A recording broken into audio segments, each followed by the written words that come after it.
uncle of the Prophet Muhammad sallallahu alaihi wasallam was one of the meanest, nastiest enemies of not only the Prophet but of Islam. And it was so bad that there is an entire chapter about this one man. Actually, it's about him and his wife because she was horrendous too. This chapter in the Quran is so short. It's chapter 111. It's called Surah Al-Masad, and it is literally a curse to him and his wife. I'm going to read you the translation of the chapter, and then I'm going to tell you a little bit about this man. So this surah reads, "May the hands of Abu Lahab perish, and he himself perish.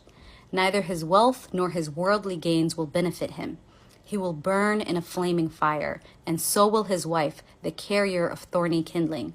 Around her neck will be a rope of palm fiber." You have to understand that the Prophet ﷺ was coming with the message of Islam at a time where people were clinging to their polytheistic views. Islam was literally a message that was meant to correct the ways of the Arab population at the time. So of course, when he was bringing this message and sharing his revelations with the people, he was met with opposition. But the opposition was not easy, and it was so strong that it included his very own family members. One of these people, as you learn from this chapter, was his uncle who went by the name of Abu Lahab. Funny story, his name is not actually Abu Lahab, the way many people think it is. That's just his nickname. People refer to him as Abu Lahab because it means father of the flame. He had a really bright face, but his real name was Abdul Uzza. But for the purposes of being consistent with what was written in this chapter, we'll continue to call him Abu Lahab. There are a bunch of stories of how this uncle treated the Prophet ﷺ, but I'm going to share with you the few hadiths that really pinpoint why this man was clearly named as an enemy of Islam.